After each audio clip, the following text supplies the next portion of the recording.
Bom, pessoal, então é um prazer estar aqui com vocês. Meu nome é Abaeté. Para quem não me conhece, sou radiologista, né, com atuação na área de música elétrica. E eu sou apaixonado pela parte de joelho aí.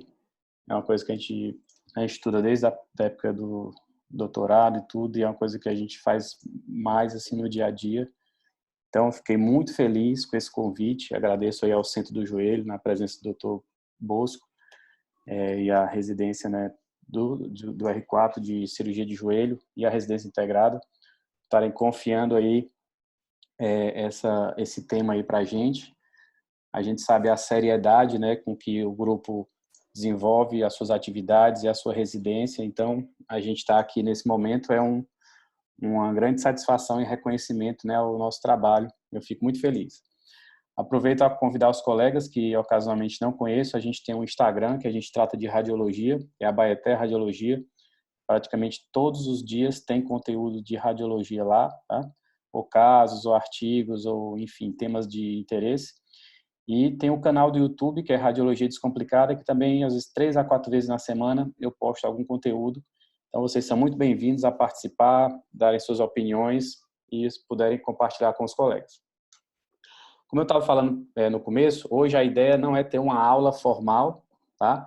É a gente fazer uma coisa muito mais tranquila e prática. Então, eu não preparei slides para a aula de hoje, tá? Porque eu vou colocar vocês dentro de um exame e a gente vai trabalhar na prática no exame, quando ele chega para você, né? Como é que você analisa esse exame. Como eu falei, tem até residentes nossos e pós-graduandos e colegas radiologistas. Hoje o enfoque é para o ortopedista que recebe o exame e o laudo e ele possa, né, analisar as imagens e tirar, né, as suas dúvidas, as suas conclusões, baseado também no que ele viu no exame físico, poder, né, analisar o exame de forma completa. Então, esse é o objetivo dessa nossa série de aulas. É uma aula diferente, né, de uma aula para um radiologista, que é para ensinar a pessoa a laudar. Aqui a gente quer que vocês entendam na prática como analisar um exame. Então, vamos partir para a prática, tá? A gente sabe, né, que hoje, em termos de indicação, né, de ressonância, vocês sabem muito bem, né, que a ressonância ela é um exame extremamente completo no que lida as estruturas aí do joelho, que ela vai ver tanto parte óssea como cartilagem, como meniscos, ligamentos, tendões, né, musculatura regional, cavidade articular, fossa poplítea, né, estruturas estabilizadoras dos cantos posteriores. Então, é o exame mais completo, né, que você pode ter em termos de imagem, né, exame não invasivo, para a gente conseguir avaliar o joelho. Hoje, né, o Dr. Bosco me corrija aí se ele estiver errado, mas eu acredito que não se opere mais um joelho hoje sem ter uma ressonância, né, somente você tocar num menisco, num ligamento, né, nessas estruturas mais específicas. É diferente, logicamente, de uma fratura, né, um trauma. Isso aí não estamos falando nesse sentido, mas no sentido de ligamento, de menisco, de cartilagem, né. Não se opera hoje, né, um joelho sem ter um estudo, né, prévio, porque você vai, às vezes, para operar uma determinada situação que você diagnosticou no exame físico, mas tem outras lesões associadas, né? Então, você vai solicitar uma ressonância, não só para ver, às vezes, a lesão principal, mas você quer ver o contexto como um todo, né? Você vai entrar preparado para aquele procedimento. Então, você vai detectar e mapear, né, outras lesões, além daquela, digamos, principal que você se preparou para tratar. Então, a ressonância ela consegue trazer essa informação. Ela vai trazer a informação, às vezes, da lesão principal e outras lesões associadas, né, notadamente a sua capacidade de ver muito bem lesões de cartilagem, menisco, ligamentos, né, e tendões. Então, essa questão de indicações, né, vocês sabem até mais do que eu e vão poder, né, depois discutir isso mais detalhadamente. Mas chegou o exame na sua mão. Agora é o foco. Chegou no exame da sua mão. O que é que vai chegar para você? Na verdade, vão chegar séries de imagens, né, que a gente chama de sequências, né, de ressonância ou aquisições, que são, digamos, formas diferentes da gente ver aquele joelho e que cada uma delas vai trazer uma determinada informação. Então, a gente tem essa primeira sequência, que é a sequência T1. O que é que você precisa saber do T1, na verdade, tá certo? O T1, ele é uma sequência que, na maior parte dos casos, exceto quando você faz o contraste, principalmente, ele vai estar sem saturação de gordura. O que é sem saturação de gordura? A gordura vai estar branca, assim, ó. Então, você vai conhecer o T1. E o líquido, né, dele fica preto. Então, o derrame articular, tudo vai ficar preto. Então, você vai conhecer o T1 muito por essa característica. O T1, ele é excelente, pessoal, excelente para ver a medula óssea, tá certo? Para ver medula óssea, para ver lesões ósseas e para ver a anatomia daquele paciente. Então, para saber se ele tem variações anatômicas, para saber como é que tá os ventres musculares. Essa questão da medula óssea, ela é principalmente quando você está pensando numa fratura por estresse, quando você está pensando numa situação, uma sobrecarga, você está pensando numa fratura subcondral. Isso tudo a gente vai procurar no T1, tá? Então, ele é muito bom para isso. Eu estou primeiro dando uma visão geral da sequência, tá? Depois eu vou para a anatomia. Então, T1, eu vou ver a anatomia normal, eu vou ver ocasionalmente variações anatômicas, eu vou ver bem o alinhamento, né? Eu vou ver bem a estrutura óssea, tá? E a medula óssea. Então, o T1 ele consegue dar muito bem essa diferenciação córtico-medular. Eu consigo ver muito bem, ó, né, o endósteo. Eu consigo ver se tiver uma lesão óssea, um tumor, ela vai me mostrar muito bem no T1. Osteomielites, tá? Ela também é muito vista no T1, uma alteração que pega muito a medula óssea, né? Então, tudo que você pensar que possa acometer a medula óssea, tá? Você vai ter que olhar com muito cuidado, com muito critério a sua sequência T1, certo? Então, é muito importante. Chegou agora das imagens. O T1 é uma sequência anatômica, que eu vou ver muito bem, né, detalhes anatômicos, variações anatômicas e, principalmente, guarde esses dois pontos: a medula óssea e as estruturas ósseas em gerais, alterações medulares. Já no T2 eu vou ver as lesões. No T1 eu falei para vocês que nós faríamos uma sequência em geral, ou sagital ou coronal no joelho, tá certo? Já no T2, que é para ver lesão, que é para detectar lesão, eu vou fazer os 3 planos, tá? Eu vou fazer os 3 planos. Então, eu vou fazer um sagital, um axial e um coronal. Porque aí eu vou pegar a mesma imagem do joelho e avaliar com 3 visões diferentes, né? De frente, de cima e de lado. E aí eu vou conseguir ter, então, uma avaliação espacial desse joelho e detectar as lesões. Então, eu olho o T1 para ver a anatomia, depois eu vou para as 3 sequências T2, axial, sagital e coronal. Sequências opcionais, sequências complementares opcionais. Você não vai fazer em todos os exames.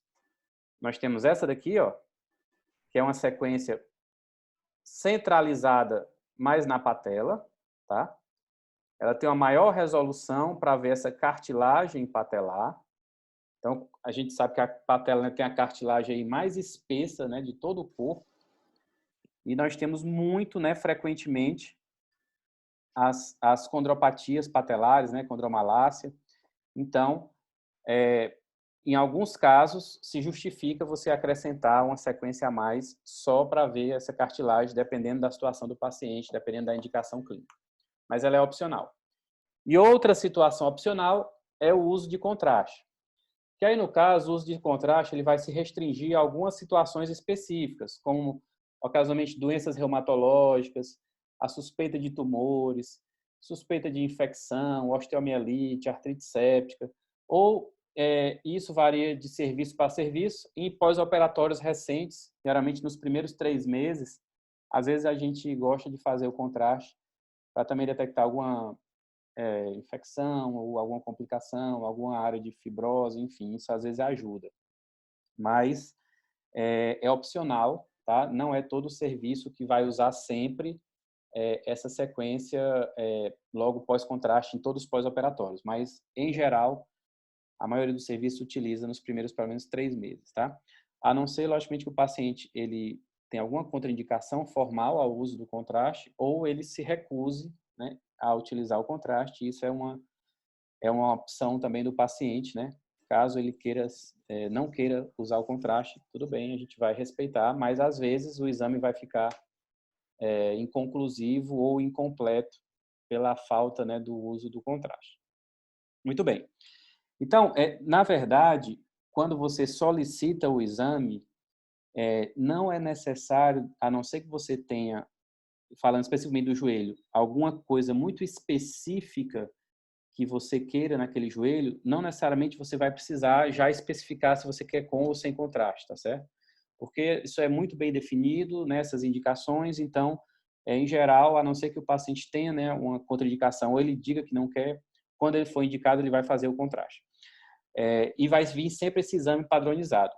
É essencial, e aqui eu trago, né, assim, eu reforço isso com vocês, que vocês coloquem o máximo de informações possíveis na sua guia de solicitação, principalmente se o paciente tiver feito cirurgia, tá? Por quê? Porque é essencial que o radiologista que vai laudar o exame, ele sabe se o paciente fez uma meniscectomia, se ele fez uma sutura meniscal, né? Às vezes, as imagens pós-operatórias, elas perdem, né, os parâmetros iniciais que nós temos de um exame normal, da anatomia normal do paciente. Então, se a gente não tem aquela informação de um procedimento que foi realizado, um pós-operatório que pode estar evoluindo bem, ele pode parecer na imagem para a gente como uma lesão, uma nova lesão ou uma complicação.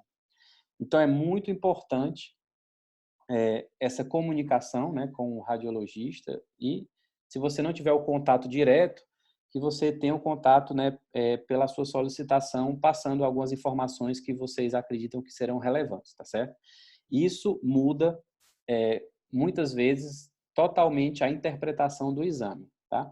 Então, é essencial que a gente tenha informações clínicas. E não é raro, às vezes, a gente receber um caso, identificar uma situação e a gente contactar o colega para poder saber mais detalhes daquela cirurgia, o que é que foi, para a gente poder realmente fazer uma interpretação adequada do que a gente está vendo na imagem, né? Essa comunicação entre radiologista e ortopedista, pessoal, ela é essencial. Eu falo isso em todas as minhas aulas e a gente tenta, né, praticar isso no nosso dia a dia.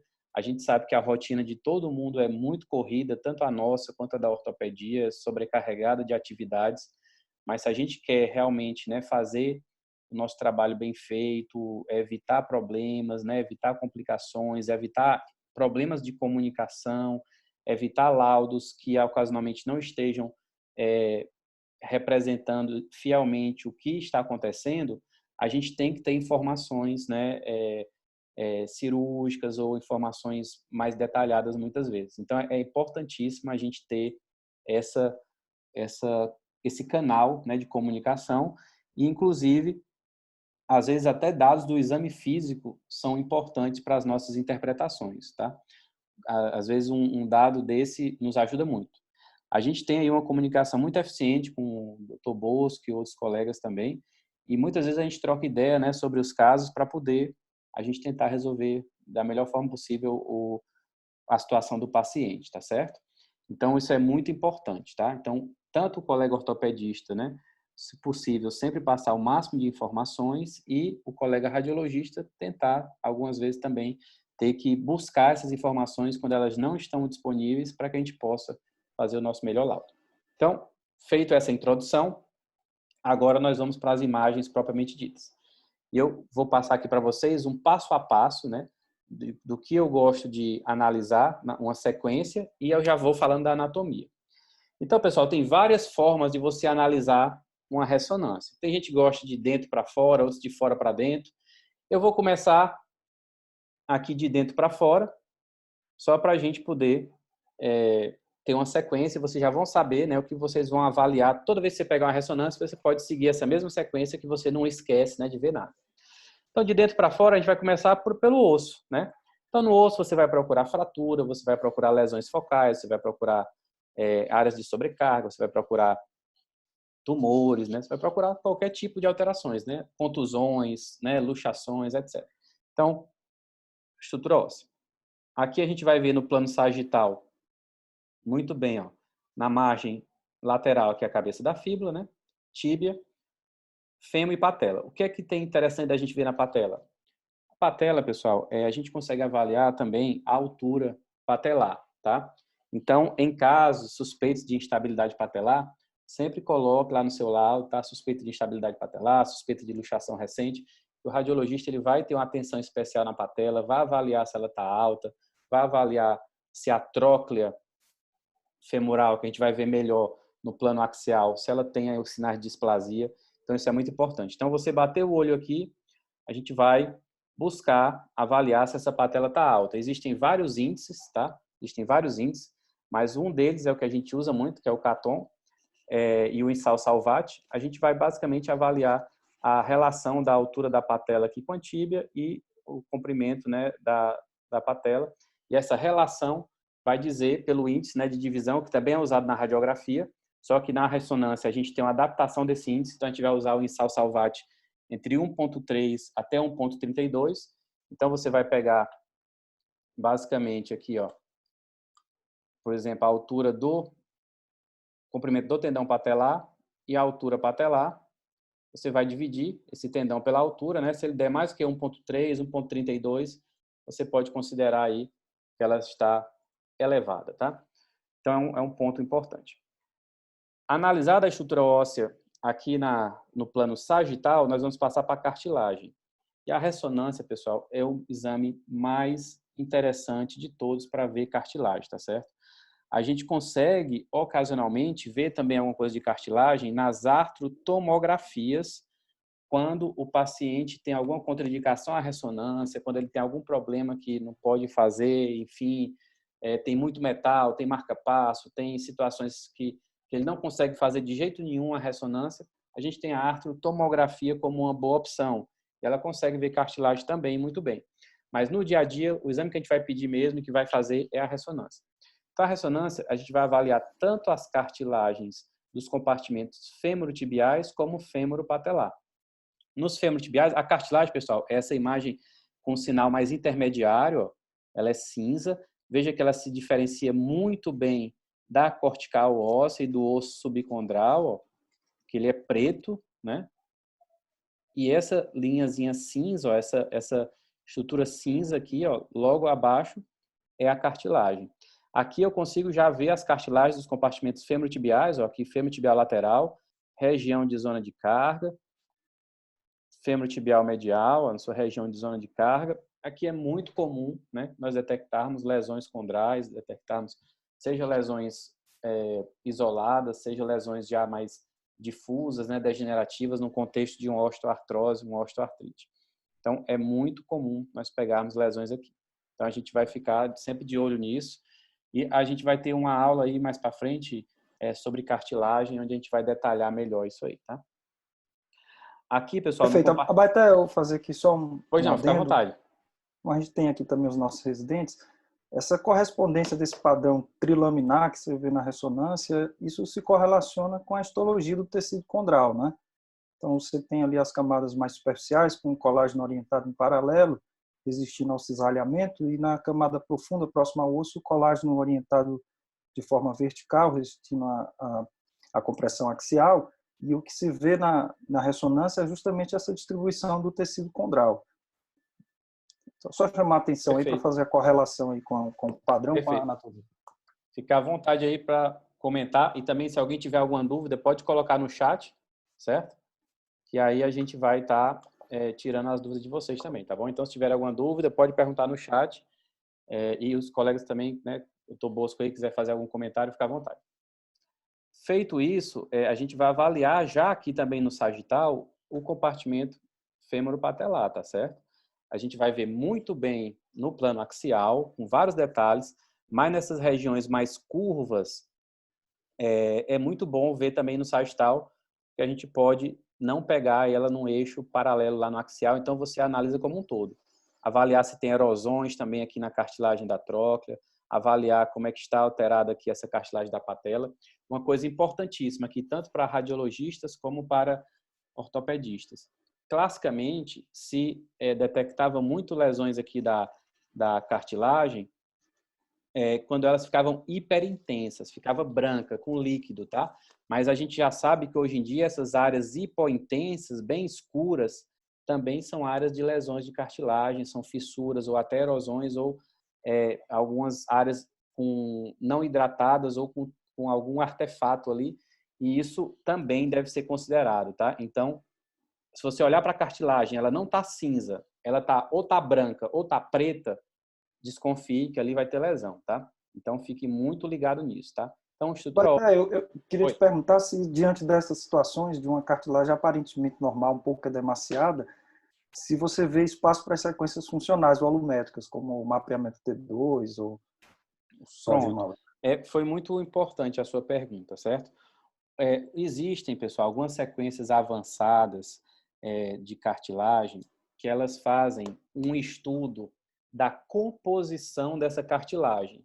Ela usa algumas sequências de pulsos magnéticos para detectar mais ou menos a proporção de colágeno, de água e proteoglicanos. A mais usada, né, e disponível clinicamente é o mapa T2. O que é que acontece? Ele faz uma série de ondas magnéticas e faz um mapa, né, colorido dessa cartilagem. E aí a gente vê se essa cartilagem está com a relação adequada, né, dos seus componentes ou se tem degeneração. O que é que acontece? Ele acrescenta na detecção das lesões grau 1, onde elas podem estar numa fase muito inicial e é onde a gente, radiologista, tem maior limitação, é onde a gente erra mais, é no grau 1, porque nas técnicas tradicionais, que essas que eu estou mostrando, às vezes a alteração é muito sutil, duvidosa, e quando vocês chegam na cirurgia, está lá, né, o amolecimento da cartilagem, vocês conseguem, né, com o probe, detectar claramente que aquela cartilagem está alterada, mas para a gente, na imagem, ela não estava claramente alterada. Então, é o que a gente erra mais, é o que a gente tem mais dificuldade mesmo de reprodutibilidade, no grau 1. Então, o que acontece? Essas sequências quantitativas, tá? Que usam a composição da cartilagem para fazer o mapa, elas podem ajudar nesse contexto. Qual é o grande problema, viu, Bosco, aí dessa situação? É porque existe uma grande dificuldade de reprodutibilidade dessas sequências. Por quê? O que é que acontece? Elas são sensíveis demais a qualquer alteração da proporção de água dentro da cartilagem.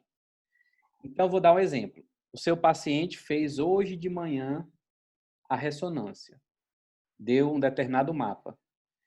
Ele passou o dia trabalhando normal, sem fazer nenhum esforço maior, mas trabalhando normal. Chegou ao final do dia, à noite, ele for fazer a mesma ressonância no mesmo local, na mesma clínica, existe uma alta probabilidade dela dar diferente, o mapa. Isso já cientificamente, né, já estudos já comprovaram. Existe até uma alteração circadiana da quantidade de água que tem dentro da cartilagem, né, ao longo do dia e pelas atividades que a gente faz, de subir uma escada, descer uma escada, de andar, enfim. Sem falar em atividade física com esforço. Aí, quando a gente passa para a atividade física com esforço, isso se torna muito mais evidente. Então, por exemplo, o paciente correu ontem na beira-mar, digamos, né? Digamos que essa que existe questão de pandemia, né? A beira-mar aqui em Fortaleza está liberada para atividade física. O paciente ontem fez uma corrida de 5 quilômetros. Hoje, ele foi fazer uma ressonância do joelho e fez o mapa. O mapa dele vai dar completamente alterado, porque ontem ele fez um esforço físico que sobrecarregou essa cartilagem e entrou mais água ali, hidratou mais aquela cartilagem do que o habitual. Então, assim, em resumo, para responder a sua pergunta, eu acho que é uma técnica muito promissora e muito boa, mas nós temos muita dificuldade de reprodutibilidade desses casos, e isso não é só aqui, é no mundo todo tem essa dificuldade. Então, a minha opinião é que eu não indicaria para todos os pacientes, tá certo? Para se fazer de rotina, mas em casos selecionados, que existe uma dúvida específica sobre isso, ou ocasionalmente alguns casos pós-operatórios para avaliar a boa integração do enxerto, para avaliar se aquela cartilagem que foi enxertada, ela está se transformando realmente em cartilagem alina e não em fibrocartilagem, aí essas sequências podem ajudar. Mas no uso rotineiro, eu acredito que ela vai gerar mais confusão do que acerto, por causa desses fatores que eu falei. Perfeito, Abaté. Só correlacionando isso aí mesmo, parece que pelas propriedades da cartilagem, né, lembrando aqui os residentes, a microelastodinâmica e a lubrificação de fronteira, né, conforme você dá um pouco de carga axial, então você muda a proporção de água e as moléculas de colágeno vibram diferente, né, daí a alteração do mapa T2 e até nas sequências tipo degenerate que considerariam os glucosaminoglicanos, né? Perfeito, é isso aí. Então a gente tem que ter isso em mente, né? Quando recebe um exame desse, né? E avaliar as atividades físicas que o paciente fez e, como eu falei, até algumas eventuais variações circadianas. Mas é uma sequência muito boa que traz informações valiosas quando são utilizadas, né? Dentro de um contexto bem específico. Está muito em pesquisa, né, Marta? Essa sódio MRI, degenerate, essas coisas estão muito em O tanto protocolo. de degemer como o sódio a gente não usa na prática clínica. O T2 dá para usar. E tem algumas pessoas testando, né, mais a difusão também. Mas o que pegou mais até agora foi o T2, mas com essas limitações. Bom, então falamos ainda no sagital, falamos de estrutura óssea e falamos de cartilagem. Eu vou aproveitar, pessoal, antes de entrar aqui na região central, né, do pivô central e meniscos, eu vou falar um pouquinho já aqui dos tendões, tá, que já estão mais próximos aqui. E aí, ó, eu queria só reforçar com vocês que o quadríceps, por ser a união de 4 tendões, né, que ele vai pegar tanto vasto intermédio mais profundamente, essa camadazinha mais profunda, o vasto medial e lateral, que é essa camada intermediária, e o reto femoral, que é a camada mais superficial, ele tem como se fosse 3 camadas de fibras de tendão. E isso tem pessoas que têm muito bem demarcadas essas 3 camadas, tem pessoas que só têm uma camada, assim, digamos, mais bem demarcada, e tem pessoas que têm essa fibrilação. Isso, pessoal, não é problema, não é lesão, não é alteração, tá? Então, isso aqui é normal. Okay? Então, a gente vai encontrar isso aqui normal e, às vezes, tem um pouquinho de líquido ou de gordura entre uma camada e outra. Isso não é patológico, você vai avaliar a espessura desse tendão, a intensidade de sinal, mas esse padrão, ocasionalmente, um pouco em camadas do quadríceps, não é problema, tá? O tendão patelar, ou ligamento patelar, como vocês preferirem, ele já deve ser mais homogêneo e hipointenso, tá certo? Aqui, por exemplo, existe uma certa alteração que eu vou depois confirmar com vocês no axial se realmente ela é uma tendinopatia. Mas veja que o tendão ele vem numa certa espessura e aqui ele faz um gordinho assim, ó, faz uma barriga. Isso aqui a gente já pode ter uma certa valorização. Ó. Ele faz assim, ó, né? Então, ele faz uma curva ali. Então ele já ficou mais espessado. Não é só alteração de sinal. Porque existem alguns artefatos que, às vezes, estruturas um pouco mais anguladas, como essa, podem gerar um artefato e a gente se enganar. Mas, nesse caso, não parece ser isso. Depois, no axial, eu vou confirmar com vocês. Então, eu já estou avaliando o tendão do quadríceps, tendão patelar. Lembrando que o patelar ele é mais homogêneo, mais hipointenso. Quando eu falo, pessoal, hipointenso, é preto, tá? E quando eu falo hiperintenso, é branco. E isointenso é o cinza. É como se a cartilagem fosse mais na intermediária, né? O hiper, né, o líquido aqui, ó, aqui tem um cistozinho aqui, ó, tá bem branco, é hiper, e os tendões e meniscos, eles têm que ser hipointensos, ele tem que ser preto. Né? Fibrocartilagem, né, estruturas muito fibrosas, tendão, que é muito fibroso, né, são hipointensos. Muito bem. Aqui também, pessoal, eu já vou puxar aqui, já que estamos falando do sagital, vou puxar o T1 aqui do lado, para mostrar para vocês os coxins gordurosos dentro do joelho, né? Então, nós temos aqui um coxinho, ó, uma almofada, né? Digamos, uma estrutura de gordura aqui em cima da patela, que é o coxinho suprapatelar. Nós temos aqui o coxinho infrapatelar, que é o coxinho gorduroso de Hoff. E nós temos aqui uma gordura pré-femoral. E nós temos também um coxinho gorduroso mais posterior aqui, ó, que fica lá atrás dos cruzados, tá?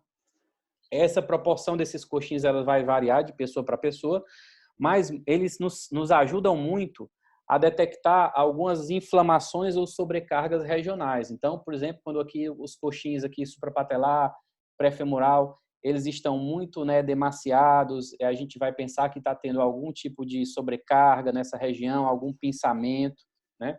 O coxim também, do gorduroso de Hoffa, ele pode sofrer pinçamento, às vezes em alguns casos de hiperpressão patelar, algumas atividades físicas pode gerar. Então, eles nos trazem informações complementares do que está acontecendo nesta articulação. É muito comum, pós-artroscopia, a gente identificar algumas estrias fibrosas aqui nesse tendão no coxim gorduroso de Hoffa, tá? Isso aí é esperado. Então, por isso que é importante a gente saber também que foi feita uma artroscopia, né, e tudo, porque aí a gente vai poder saber que isso aí é uma parte habitual, né, da cirurgia, já é esperado, então não vou achar que não é nada de errado que está acontecendo ali, são apenas, né, traves fibróticas no caminho que passou o artroscópio. Então, isso aí também é importante ter esse dado cirúrgico. E veja que aqui, né, revestindo a cavidade articular, nós temos a sinóvia. E ela está intimamente, pessoal, em contato com esse coxim gorduroso aqui. Inclusive, ele tem algumas interdigitações de sinóvia nele.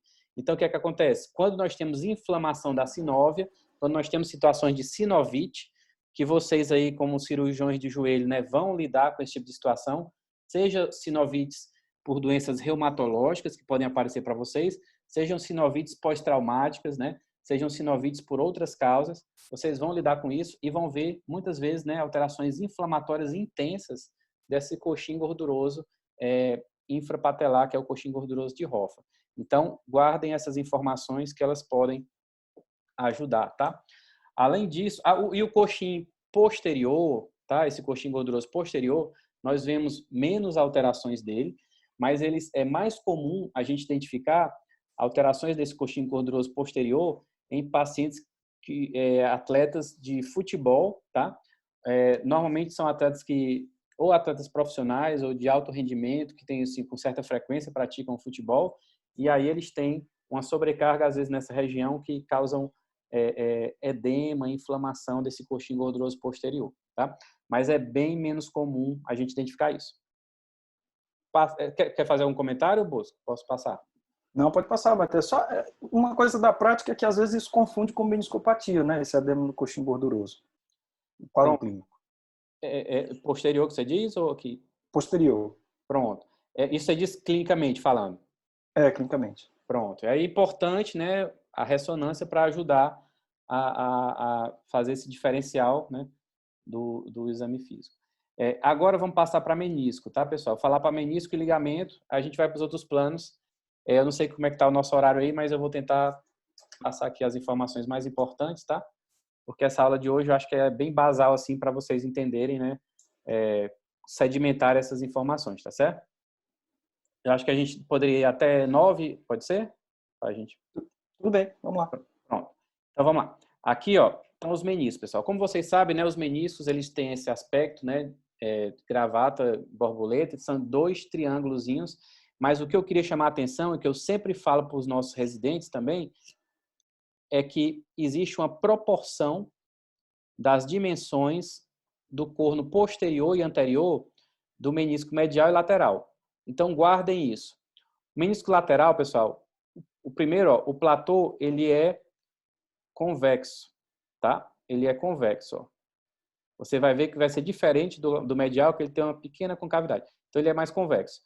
O menisco lateral, pessoal, tem o seu corno posterior proporcionalmente muito semelhante às dimensões do corno anterior, tá? Ele é muito parecido a dimensão do corno posterior do menisco lateral em relação ao corno anterior. Então, vocês vão olhar, tá? Esses triângulozinhos aqui e vão ver que eles estão muito parecidos. Quando a gente for lá para o medial, isso vai estar diferente. Mas por que eu estou falando isso, pessoal? Porque às vezes você tem uma pequena lesão periférica, por exemplo, aqui, ó, e diminui o tamanho desse menisco. E aí você vai detectar isso por essa diferença de proporção entre corno anterior e posterior.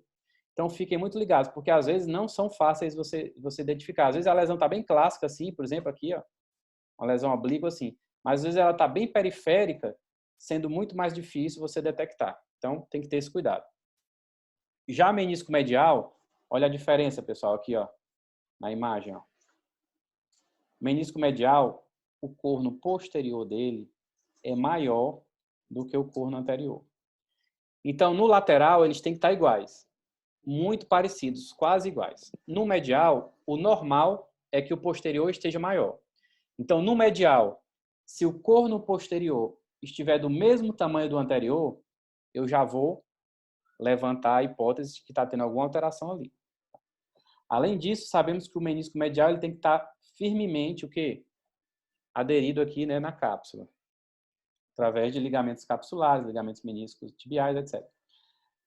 Isso já é um pouco diferente do lateral, né? O lateral ele é mais aderido só por fascículos, né? Meniscoplídeos, ele tem uma área ali que ele é mais frouxo. E aqui no medial é bem mais intensa, né? Essa fixação, que é o local onde tem as ramp lesions, né? A gente vai discutir futuramente aí, mas é uma lesão muito associada, né, à ruptura do LCA e que está bem, digamos, evidente, né, nos últimos eventos científicos, né, nos congressos, etc. Então, vamos guardar essa informação. Então, no sagital, eu vou olhar a proporcionalidade entre corno anterior e posterior. E, logicamente, vou olhar se eles estão triângulo, né? Porque ele pode ter uma amputação na borda livre, tá certo? Ele pode amputar aqui, e, em vez de ser um triângulo bonitinho, ele está assim, ó, por exemplo, ó, aqui.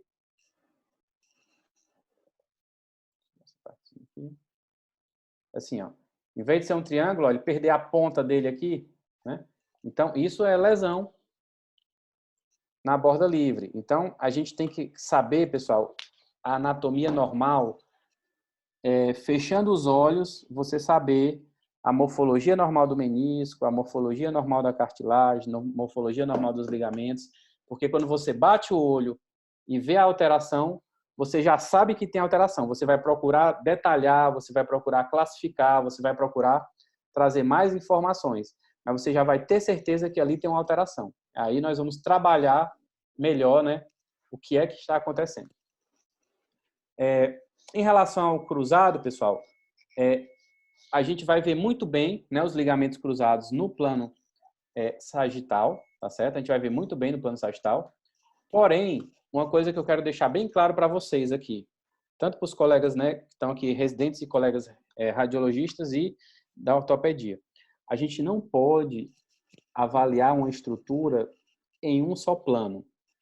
Nós temos que nos habituar a ficar avaliando sempre nos 3 planos, os ligamentos cruzados e os meniscos, tá certo? Então, eu tenho que avaliar rotineiramente e sistematicamente, no meu exame de ressonância, essas estruturas nos 3 planos. Por quê? Porque, às vezes, pelo eixo de corte do plano, uma lesão pode não ser bem evidenciada naquele plano mais clássico e no outro plano eu consigo trazer aquele diagnóstico. Da mesma forma, eu identifiquei uma alteração um pouco mais sutil em um plano, eu vou no outro e consigo confirmar de forma mais evidente, né, de forma mais contundente, para eu ficar bem seguro de passar aquele diagnóstico. Então, assim, é muito importante que a gente sempre procure avaliar essas estruturas em mais de um plano. Por que eu estou falando isso? Porque o plano sagital ele é muito bom para ver, por exemplo, o cruzado anterior, que é uma estrutura nobre ali, que com certeza, né, ela é motivo de uma grande parte de exames de joelho, por exemplo. Porém, às vezes, no plano sagital, por o ligamento cruzado ele é um pouco obliquado em relação ao plano sagital, às vezes ele pode, né, não estar tão bonito assim e está um pouco oblíquo em relação a esse plano, e aí a gente vai ter, então, que avaliar melhor esse ligamento em outros planos. Também para avaliar a região de origem e inserção desse ligamento, outros planos, como o axial, por exemplo, vão trazer informações muito valiosas. Então, a gente vai avaliar, sim, no plano sagital, os ligamentos cruzados, mas não apenas, mas também no sagital. Então, o ligamento cruzado, como a gente sabe, né, ele tem aí pelo menos, né, 2 bandas componentes classicamente descritas e, ocasionalmente, pessoal, tem um pouco de líquido entre uma banda e outra, tem um pouquinho de gordura, às vezes, ela está um pouco heterogênea. Então, não é e esse aqui é muito importante para os colegas residentes também da radiologia que vão laudar esses exames, não é obrigatório o cruzado anterior estar totalmente preto, totalmente hipointenso, tá? Ele pode ter algumas fibrilações dessa, ele pode ter um pouco de heterogeneidade de sinal e isso não ser nada demais, tá certo? Ele não ser uma lesão. Ele pode sim, tá bom? Agora, o cruzado posterior, esse, pessoal, a gente espera que ele seja homogêneo, tá? A gente espera que ele seja homogêneo. Então, eu sou muito menos, digamos, tolerante no meu laudo a heterogeneidades, ou seja, a alteração de sinal do cruzado posterior do que o anterior. Em resumo, quando eu vejo um cruzado anterior um pouco mais heterogêneo, eu vou procurar outros sinais, se tem descontinuidade de fibra, qual é a história do paciente, se teve algum entorse, se teve algum trauma, edemas, né? outras lesões associadas para eu, por exemplo, chamar isso aqui de um estiramento, de uma coisa assim. Já o cruzado posterior, quando ele está heterogêneo, alguma coisa aconteceu. Aí nós vamos avaliar o que aconteceu. Foi um estiramento? Foi uma lesão parcial? Então aí a gente vai detectar através também de outras sequências, né, de outros planos. Mas é muito importante a gente ter isso em mente.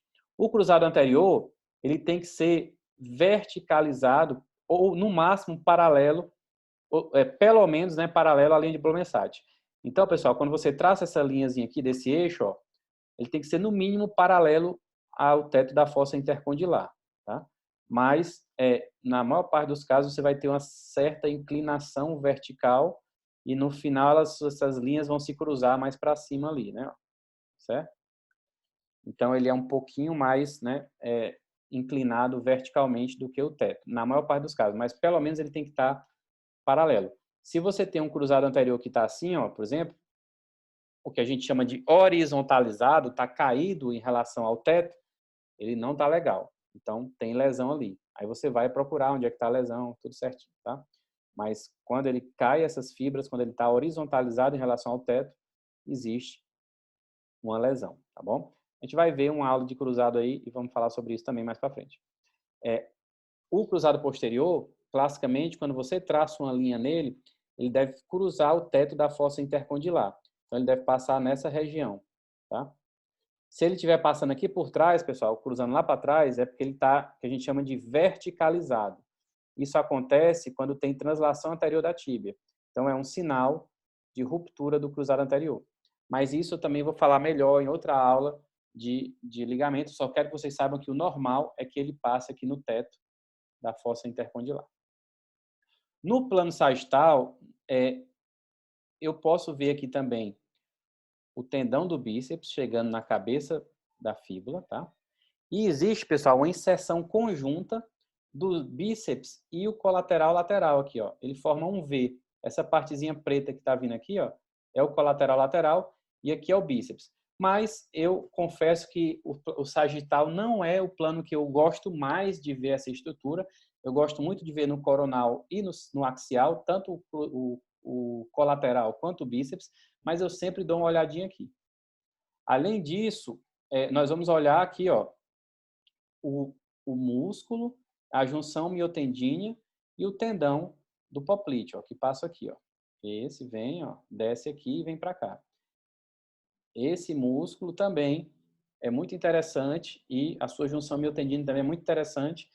Quem acompanha lá o nosso Instagram, ontem eu até postei sobre isso, falando de sinais indiretos de ruptura do cruzado, e até um colega da Argentina ressaltou um sinal indireto, que é exatamente o estiramento da junção miotendínea aqui do poplíteo, como um sinal indireto de ruptura de cruzado, e realmente é bem interessante, porque é quando acontece a translação da tíbia.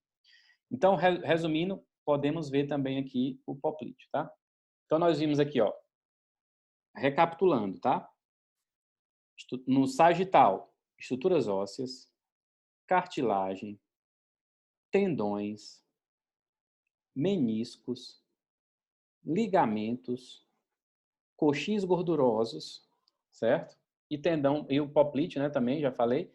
E aí, pessoal, vamos ver, vou falar para vocês, cavidade articular, que é para ver se tem derrame articular, se tem sinovite, etc.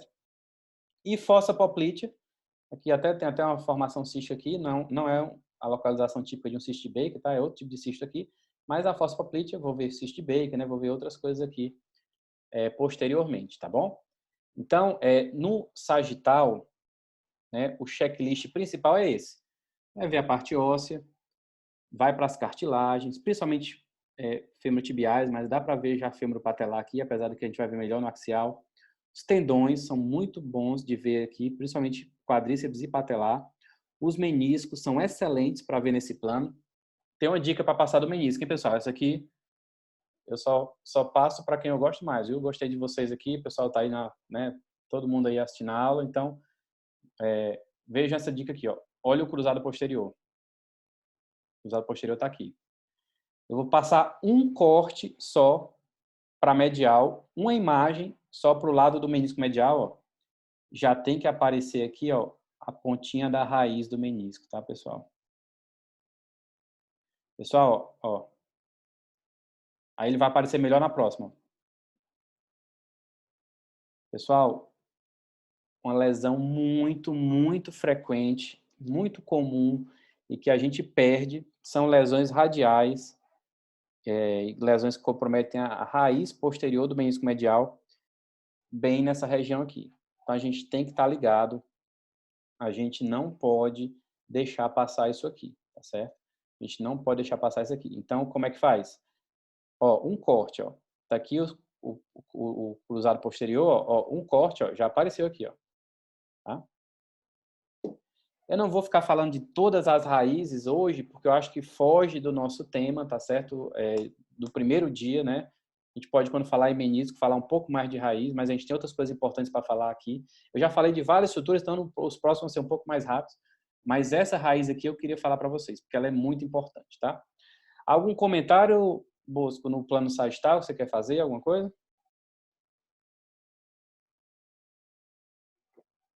Então, vamos dar sequência. Alguma dúvida, pessoal? Vocês querem perguntar alguma coisa?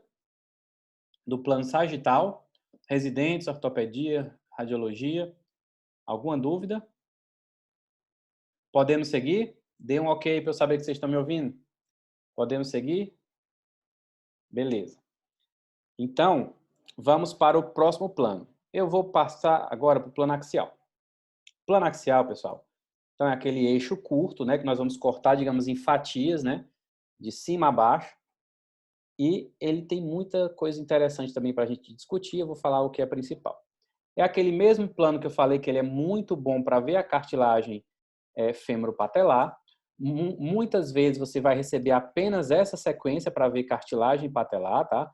E ela consegue ser feita com alta resolução e ver muito bem. Mas ocasionalmente, né, se você tiver uma queixa específica de lesão fêmoro-patelar, você pode pedir na sua ressonância, por exemplo, ressonância do joelho com axial de patela ou com plano para ver patela. Aí ele acrescenta esse axial aqui, ó, tá? Ele acrescenta esse axial aqui, que tem uma maior resolução, se você for ver, ó, ele tem uma maior resolução do que esse, porque ele é feito centralizado ali para a patela, tá? É um plano opcional, que vai vir de bônus, digamos assim, quando o paciente tem alguma queixa específica dessa região. Muito bem. Então, pessoal, ó, aqui eu vou ver detalhadamente, né, a cartilagem femoropatelar. Eu vou ver a proporção entre as facetas cocleares, ver se tem displasia, né, vou ver se tem alguma alteração nessa região, tá? Vou ver também a proporção aqui em relação às facetas da patela. Vamos avaliar essa forma dessa patela, né, se tem uma patela que tem alterações. E aí eu vou detectar fissuras, erosões, né, condropatias. Como eu citei anteriormente, as sequências que a gente chama essas espaciais, né? Que são essas sequências que a gente usa no dia a dia, elas conseguem ver a imensa maioria de alterações. O que vai ter mais limitação é no grau 1, tá? É na condromalácia. É o que a gente vai perder mais nesses casos que não faz, por exemplo, o mapa T2. Então, pessoal, aqui, ó, cartilagem já um pouco heterogênea, né? Então, isso aqui a gente já considera, tá, como condropatia, tá bom? Hoje é para a gente ver mais o normal, então não vou me deter muito às alterações desse exame, mas só para vocês saberem. Ela tem que estar sempre cinza e homogênea, e quando ela está mais heterogênea, assim, eu já sei que tem um grau inicial ali de degeneração, de alteração dessa região. A gente consegue ver muito bem também, pessoal, ligamentos patelofemorais, tá? Então, esses ligamentos, ele vai ganhar uma importância maior no contexto de luxação, né, da patela, de instabilidade. Você vai ter, geralmente, a ruptura aqui do ligamento medial. Essa lesão pode... o ligamento é esse aqui, tá, pessoal? Só para vocês identificarem. Ele se continua com o retináculo, né, aqui. Então, a gente vai ter o ligamento e essa parte mais horizontal, quando ele desce, é uma estrutura retinacular que continua. Essa lesão pode descer pelo retináculo, ela pode subir pelo vasto medial, ela pode ter vários eixos, ela pode ir para o colateral medial aqui também, e ocasionalmente vai estar associada a contusões ósseas, fraturas, etc., mas aí já entra em outro contexto. Mas é muito bom para ver ligamento também patelofemoral aqui.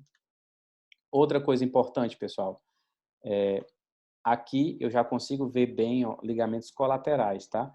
Então, apesar de no eixo curto dos ligamentos a gente ter um pouquinho mais de dificuldade, porque você tem que ir imagem por imagem seguindo o ligamento, ó, aqui onde está o cursor do mouse, essa mãozinha, ela está seguindo o ligamento colateral lateral. E aqui, ó, ligamento colateral medial, ó, tá? Então, eu vou seguindo ele, e aí eu consigo ver de antero-posterior se tem alguma lesão parcial, se tem alguma coisa. Aquele tendão patelar, pessoal, olha aqui, ó, vou mostrar aqui essa imagem. Ó. Aquele tendão patelar, nessa região ele está normal, ó. Chega aqui, ele está cinza, ele perdeu aquele preto e ele está tipo uma bola, né? Ele está globoso. É exatamente uma tendinopatia, só que é uma tendinopatia só dessa metade aqui, ó. Essa metade está preservada e essa metade está com tendinopatia. Então, a tendinopatia só da margem medial desse tendão. Então, por isso que a gente tem que sempre olhar em mais de um plano. Se eu olhasse no sagital só um corte aqui nesse nível, ele ia parecer normal. Aí, quando você vem para cá, é que você vê a alteração. Bom, então tendões, a gente consegue ver muito bem. Ligamentos, tá? Como eu falei, ligamentos colaterais. E olha, pessoal, os cruzados. Isso aqui vocês vão ter que treinar. Logicamente que vocês não vão sair daqui já vendo tudo, né? Todas as estruturas. Mas a gente vai treinando a vista até que consegue ver muito bem. Então aqui, ó, o ligamento, pessoal, olha o cruzado, ó, anterior, ó, vindo, ó, até ele chegar no teto da fossa. Aí eu vou seguindo, ó, vou seguindo, ó, de ponta a ponta, ó. Então eu consigo ver ele de ponta a ponta. Da mesma forma o cruzado posterior, vem para cá, ó, desceu, ó. Vem para cá, desceu. Vem para cá, desceu. Então eu consigo ver de ponta a ponta, do início ao fim, né, o ligamento, tá certo? Então é muito importante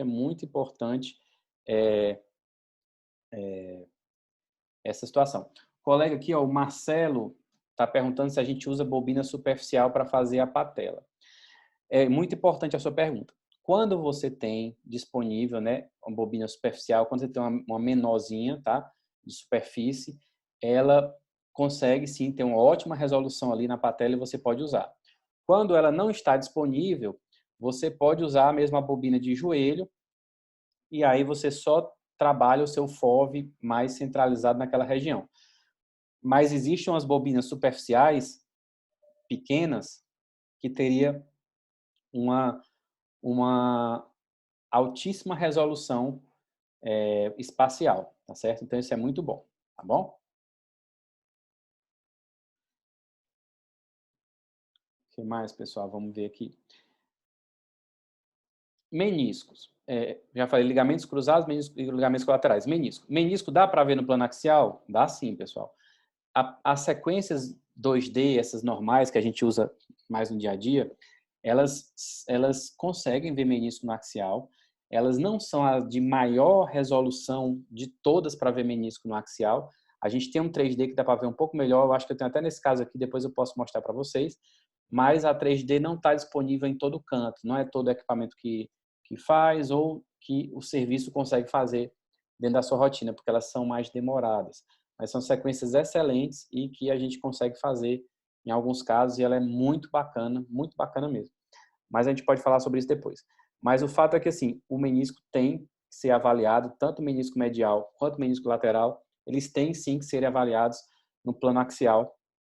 Algumas lesões, principalmente lesões radiais, elas vão ser melhor identificadas aqui nessa região axial. Também as lesões de raízes são bem vistas no axial, comparado com outros planos, a gente consegue ver muito bem aqui lesões também no axial, então vale a pena sim avaliar menisco no axial. Deixa eu ver se a gente tem... Sim, eu vou continuar avaliando aqui a fossa poplítea, né? Tendões da pata de ganso são muito bem vistos aqui no axial, ó. A gente consegue ver eles descendo, ó, inserindo lá embaixo, tá certo? Eu posso ver aqui uma tendinite, uma peritendinite da pata de ganso, eu posso ver uma bursite nessa região. Aqui, ó, entre o semimembranoso e o gastrocnêmio medial, ó, aqui é o gastrocnêmio medial e esse aqui é o semimembranoso. Nessa interseçãozinha aqui é onde tem o cisto Baker.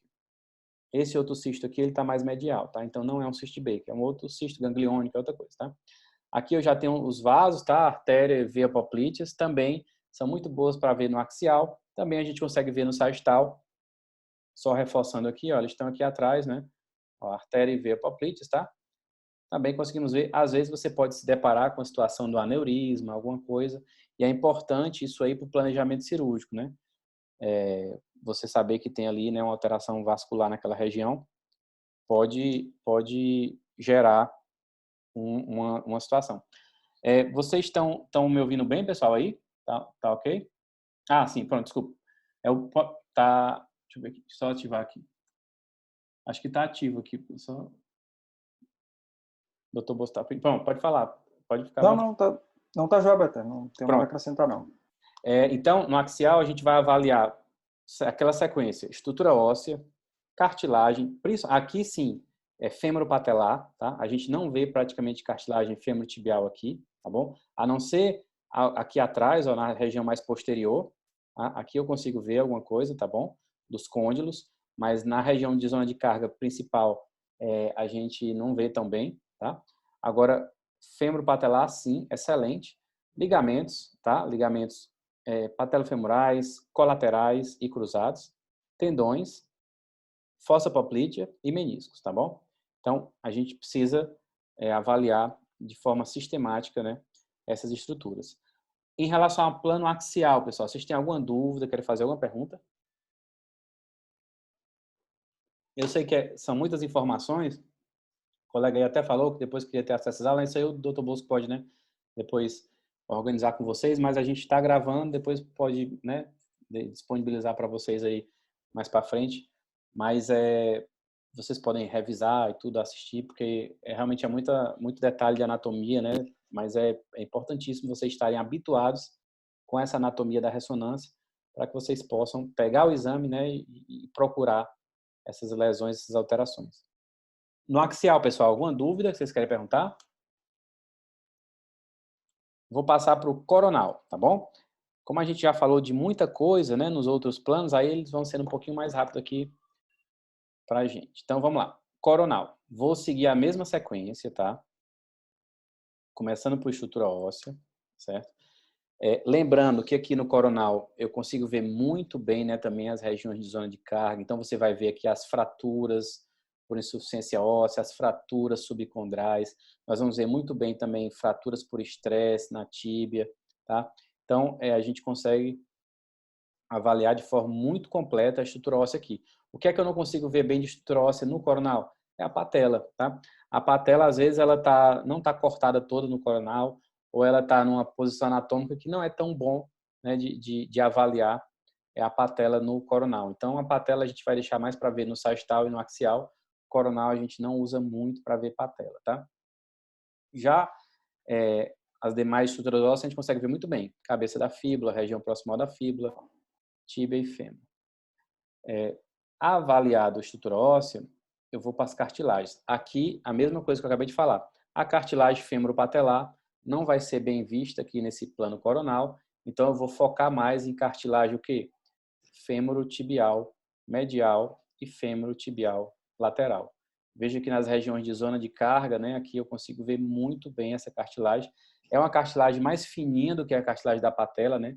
A cartilagem da patela é a cartilagem mais espessa de todo o corpo, então ela consegue ser mais, digamos, bem evidenciada, mas a gente consegue sim ver muito bem a cartilagem femoropatelar, né, no plano coronal, tá bom? E aí a gente usa, né, esses planos para fazer uma triangulação e medir essas lesões. A gente consegue às vezes medir a área também, então a gente tenta passar o máximo de informações no laudo para vocês fazerem o planejamento da cirurgia.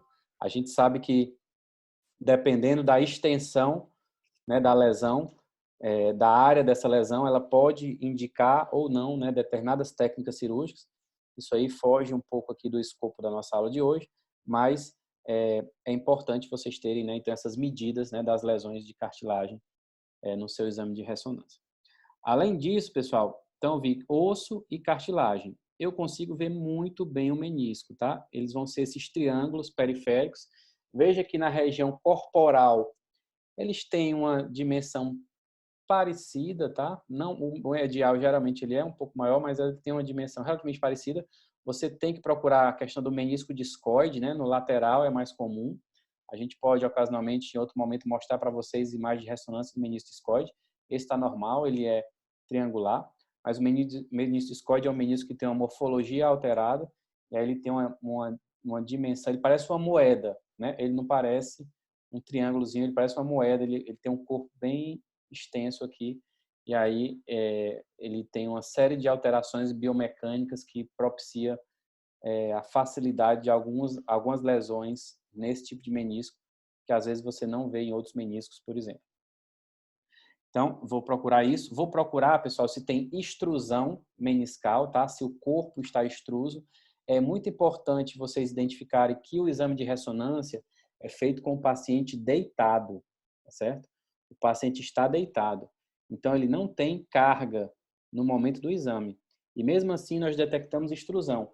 Mas veja que quando o paciente ficar em pé, né, com carga, possivelmente essa extrusão pode ser até maior do que a que é detectada no momento do exame, tá bom? Mas a gente vai avaliar aqui o corpo meniscal, tá? Como é que ele está em relação à tíbia.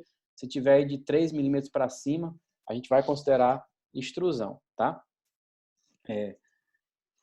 Vejo também, né, raízes meniscais, tá? Tem alguns planos que a gente consegue ver um pouco melhor as raízes, mas dá para ver alguma coisa já aqui também.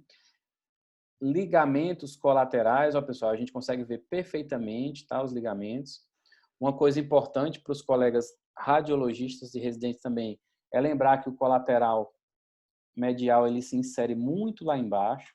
Então, às vezes, ele pode ter, né, 9, 10, 12 centímetros lá abaixo. Então, o que acontece? Você tem que ter um plano que você consiga ver a inserção desse ligamento para você não perder, tá, lesões lá na região distal dele. Porque se você encerrar o exame um pouco proximal, você vai perder uma parte desse ligamento. Assim como você pode perder, ocasionalmente, a inserção do tendão patelar aqui embaixo, tá certo? E a tuberosidade anterior da tíbia. Então, você tem que ter esse cuidado de você ir no axial também, no coronal, até um pouco mais embaixo, para a gente poder ver completamente essas estruturas. O colateral lateral também está aqui muito bem visto, ó.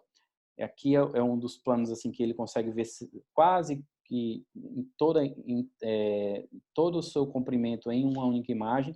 Às vezes ele está em duas imagens, por ele ser um pouco mais oblíquo, então você vai um pouco para frente e para trás, aí você pega ele, tá?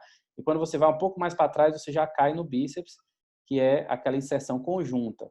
Então, ó, tá aqui bíceps, chegou na cabeça da fíbula, ó, andou para frente um pouquinho, ó, caiu no cruzado, no colateral lateral. Então, ó, bíceps, colateral. Bíceps, colateral, tá? Então, é bem interessante. Aqui mais na frente um pouquinho, só por uma questão até mesmo didática, ilustrativa, nós temos o anterolateral, tá? Então, o anterolateral, depois, se o Dr. Bosco quiser comentar aí sobre a importância dele atualmente, né?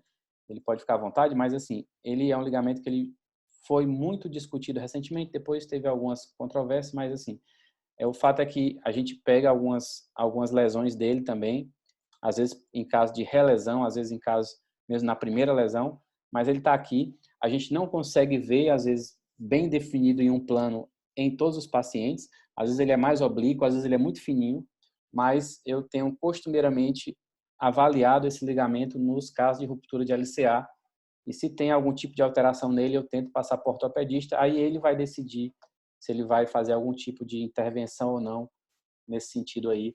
Aí, se o Dr. Bolso depois quiser comentar sobre isso, ele fica à vontade. Mas o fato é que eu tento avaliar de forma sistemática esse ligamento no contexto, principalmente de ruptura do LCA. Quer comentar alguma coisa, Bosco, sobre isso? Não, perfeito, Abaté. Isso é importante, essa avaliação detalhada, principalmente nos casos em que nós temos no exame clínico um pivô explosivo e a gente decide por reconstruir essa parte extra-articular. Então, esse reforço ele tem sido utilizado nessas situações de pivôs muito intensos, que a gente chama de pivô explosivo. Então, essa descrição ela ajuda no contexto da definição do tratamento cirúrgico também. Perfeito. Então, pessoal, tá aqui, tá? Ele não é visto assim uma imagem só em todos os casos, tá? Esse está bem bonito, mas às vezes não é tão fácil. Mas a gente tem que treinar para ver bastante. Colateral, então, anterolateral, e aqui, pessoal, o pivô central, então a gente consegue ver muito bem, ó, no coronal também, tá? Tanto cruzado posterior como cruzado anterior. Então, avaliem sistematicamente meniscos e ligamentos nos 3 planos, tá? Axial, coronal e sagital. Isso vai ser muito bom, porque às vezes você em um plano você ficou na dúvida, você acha que tem uma lesão, você vai para o outro e ou confirma a lesão ou você vê o ligamento e fica mais tranquilo.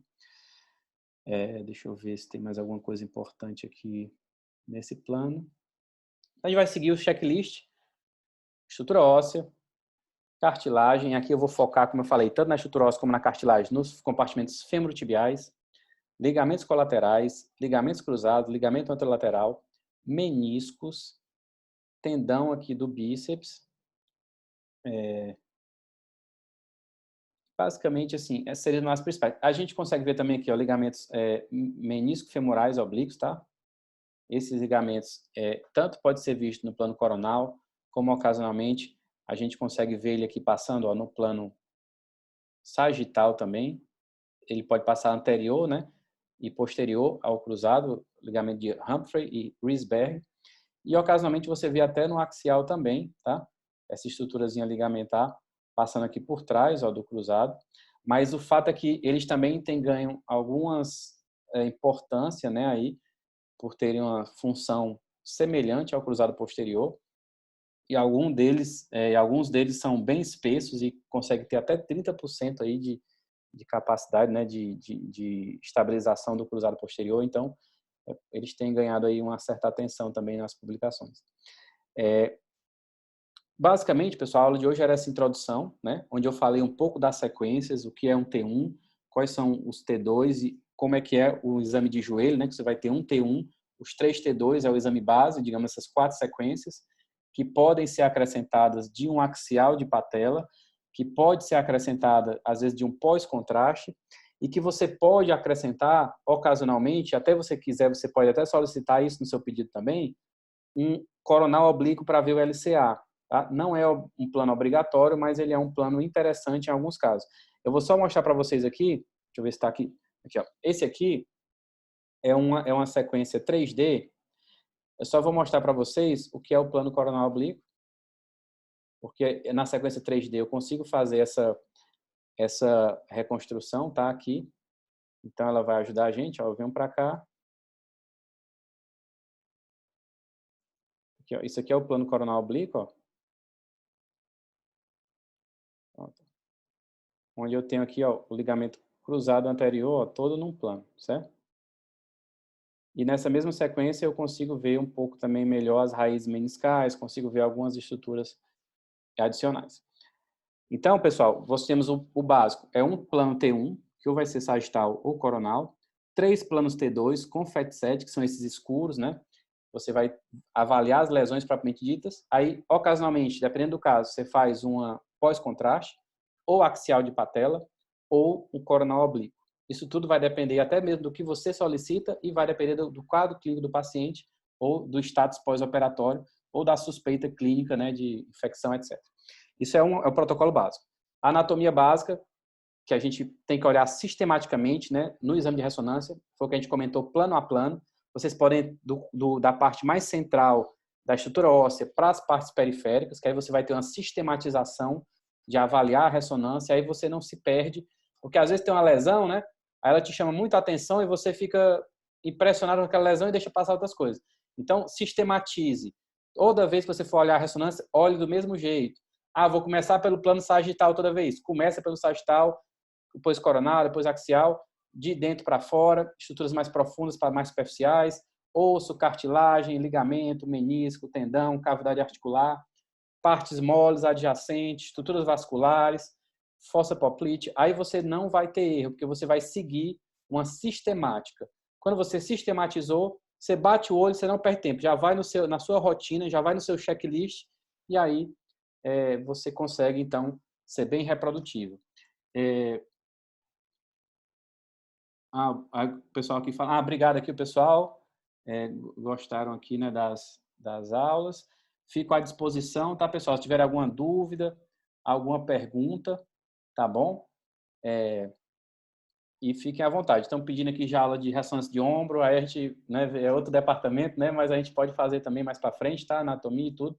Mas aí a gente vai ter um combinado a gente fazer agora um programa de 3 aulas, né, voltadas para joelho, né? Essa foi a introdutória, depois a gente vai pegar acho que é menisco e ligamento, e outro de cartilagem e lesões degenerativas, acho que é isso, né, Boto? E aí, acho que tem que reativar aqui. Pronto.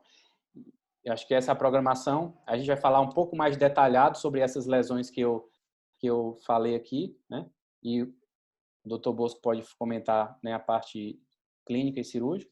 E aí a gente pode futuramente pensar em outros temas ocasionalmente aí também. Bom, Okay? inicialmente eu queria te agradecer, Abaté, pela disponibilidade. É sempre muito boa essas reuniões e você tem uma didática muito boa, tem uma casuística muito boa e é sempre um prazer para a gente, uma oportunidade de aprendizado também nessa área interdisciplinar. Lembrar os nossos residentes que estão aqui que para poder entender melhor a aula do Abaté, a gente precisa lembrar e conhecer a anatomia, né? Só tem sentido procurar alguma coisa na ressonância se você também conhece os elementos anatômicos, né?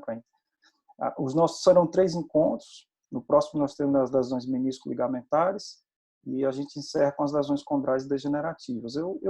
A gente vai alinhar tudo isso, Abaté. Não sei se seria possível agora talvez ativar o microfone da doutora Cristine, que está aqui representando a residência integrada em ortopedia, Dr. Leonardo Eraco, que está aqui como também coordenador da residência em cirurgia do joelho, e a gente poderia, então, alinhar isso numa data que dê certo para todo mundo. Mas acredito que nos próximos dias, no mais tardar na próxima semana, a gente vai estar aí com a nossa segunda aula, e dessa vez já com uma visão um pouco mais voltada para as lesões intrínsecas, né, Baté? Para as lesões e com uma visão mais detalhada sobre menisco, ligamento e depois sobre lesões condrais degenerativas. Eu vou até liberar aqui, pessoal, quem quiser, né, ligar a câmera para aparecer, a gente pode fazer uma foto final aí, né, de todo mundo que está aí.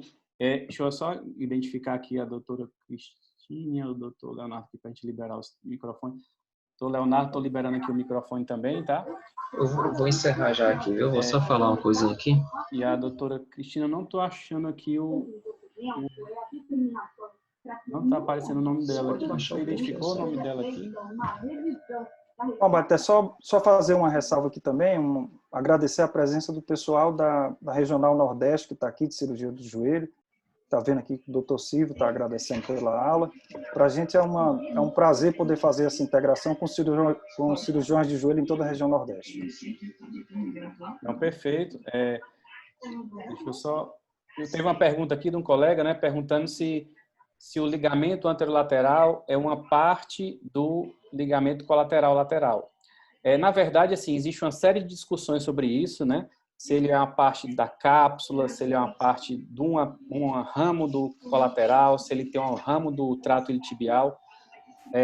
Até a nomenclatura dele, né? Ela tem várias nomenclaturas na literatura, Mas, assim, se imagina, sim, que ele tem uma conexão com o colateral, né? E que ele vai tem conexão com o colateral, tem conexão capsular e tem conexão com o trato iliotibial. E estão até falando que tem algumas conexões meniscais, né? E aí ele se insere ali na tíbia, tá certo? Mas, assim, existem diferentes, digamos, visões anatômicas para isso, né? O Bolso também quiser comentar aí, mas o que a gente vê mais é dessa forma. Não, é isso aí, Baté. Acho que vou passar a palavra aqui para o doutor Leonardo. Bom, Baité, eu gostaria de agradecer, então, a sua participação, muito valiosa, enriqueceu muito o tema, e agradecer também os comentários do Bosco, e estender o convite a todos para as nossas próximas reuniões. Acho que essa discussão tem muito a valorizar, acrescentar e ajudar a sedimentar os conhecimentos, porque a questão da aquisição do conhecimento depende muito do amadurecimento, e esse tipo de discussão enriquece muito, principalmente para os nossos residentes. Parabéns. Eu só tenho a agradecer aí pelo convite, como eu falei, a gente sabe da seriedade, né, que vocês tratam toda a residência e todas as atividades de vocês, então a gente ter sido convidado aqui para falar dessa parte, com certeza deixa a gente muito feliz, e eu espero que eu tenha conseguido, né, dar uma visão que seja útil para vocês, né, que é um pouco diferente da visão do radiologista que está aprendendo a laudar, digamos, né? Mas eu convidei até uns residentes nossos aqui exatamente porque eu sabia que essa visão também é importante para eles terem, né? Então eu tentei mostrar assim, não queria fazer aula teórica, né? Era assim, o cara está na frente do exame, o que é que ele tem que olhar? Basicamente foi isso que a gente tentou trazer, né, hoje aqui. Sem dúvida, essa abordagem prática é muito interessante. Isso também auxilia muito até em um futuro contato, como você já falou logo no começo, esse contato, a troca de ideias, de informações é muito importante para que o radiologista saiba o que precisa procurar, e precisa que a gente passe as informações, e essa conversa com o radiologista também nos ajuda muito a interpretar as imagens, né, para não sermos meros leitores de laudo. Com certeza. Alguém quer de falar para liberar aqui o... Gostaria de comentar alguma coisa? O pessoal, né, no chat aqui, então, que bom que, né, ficaram satisfeitos aí com a aula, deu tudo certo. Acho que as próximas aulas, né, vão ser divulgadas tanto nas redes sociais do Centro de Joelho, né, como da gente também, nos grupos, né? Então, é só vocês ficarem ligados aí que já assim que tiver a próxima data, a gente já divulga, né? É isso, é só alinhar mesmo com todo mundo que está aqui na Abertec, que é o pessoal da residência integrada, o pessoal da radiologia, o pessoal da cirurgia de joelho. Vamos ver uma data boa para todo mundo, mas até a próxima semana a gente já tem as 2 próximas aulas que vão ser talvez até mais interessantes, porque já vão direto para as lesões intrínsecas. Eu acho que todos nós vamos aprender muito com isso. Perfeito. Eu vou tentar, né, fazer esse sentido da abordagem, fazer o mínimo de questão teórica e a gente partir para os exames, que eu acho que é mais interessante para você. Perfeito. Muito bom. Ok, pessoal? Então, desculpe aí se passou a hora e aquelas intercorrências iniciais, mas eu acho que deu para, né, a gente tocar a reunião de forma tranquila. Boa noite a todos e, mais uma vez, eu agradeço aí o convite e até breve. Boa noite, Laté. Até logo.